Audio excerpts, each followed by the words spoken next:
What's up, everybody? Let's Talk Jets Radio. Hope you guys are doing well. Quick reminder, we'll be back live tonight, 8:30. New format, Tuesday nights. We'll be on YouTube now, no longer on Blog Talk, so we'll be taking calls all night on YouTube. Appreciate everybody that tuned in and joined us last night. Fun show. Thank you also for the comments on the quarterback and running back videos that I did so far. This one's just going to talk about the receivers, and it really is such a refreshing change to be able to come into this year and talk about the wideouts possibly as a strength of the team, not even just 1 through 5, but also on the back end too. You know, some of the guys that unfortunately were forced into, playing time last year, guys like Lawrence Cager, Vincent Smith, Jeff Smith, Braxton Berrios, guys that on a good team, they're, 5th, 6th, 7th wideouts. Unfortunately for the Jets, with all the injuries that they had last year, a lot of those guys were forced onto the field, and, it showed. They're not number 1s or number 2s. They weren't ready to be out there. And certainly, the offensive coordinator and the head coach didn't really do a whole lot to help them out. So now, you have all those guys kind of battling it out for, the 6th and 7th wideout spots. So you wonder first how many they're going to keep. I would probably lean towards keeping 6, just because you have a good number of holes elsewhere on the roster where you might want to keep a few extra bodies, maybe at corner, maybe a few extra O-linemen, possibly some extra linebackers as well. Who knows what's going to happen at tight end. So I feel like, with what you have 1 through 5 at wide receiver, the odds of that 6th or 7th guy really seeing the field a whole lot is probably not very likely. So I think they'll probably keep 6. And I would say that for right now, Braxton Berrios probably has a leg up on that.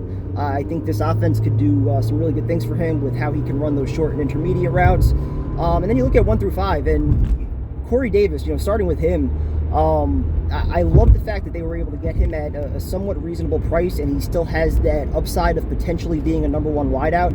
He's young enough. He started to break out over the last couple of years. Maybe he could still live up to that number 5 overall pick.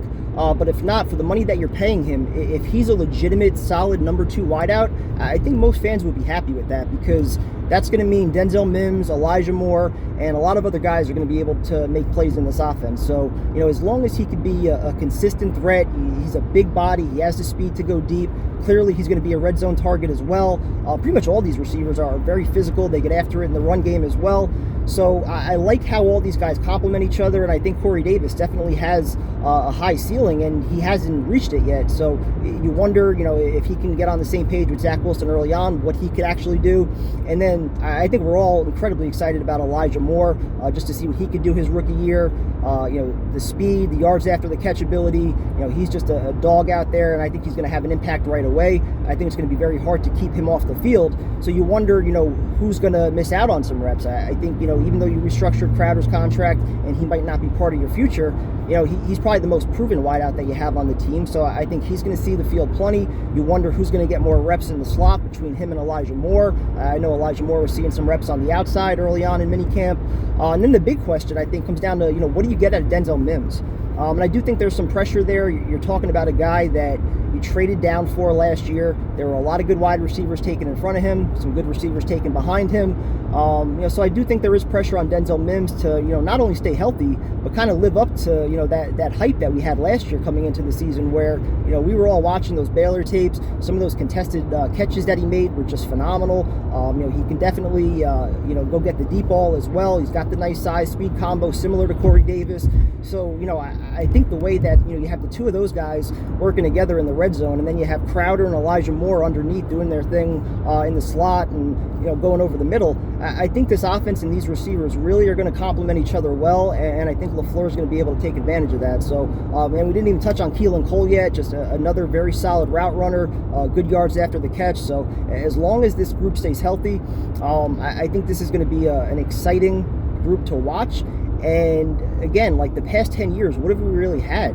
I mentioned last night, we had the 1 year with Marshall and Decker, and it's just been a lot of bad draft picks, since then, or even before then too. And a lot of, fringe guys that we've been hoping maybe can turn into a little more, some bad decisions like last year, trying to replace Robbie Anderson with Rashad Perriman. That didn't work.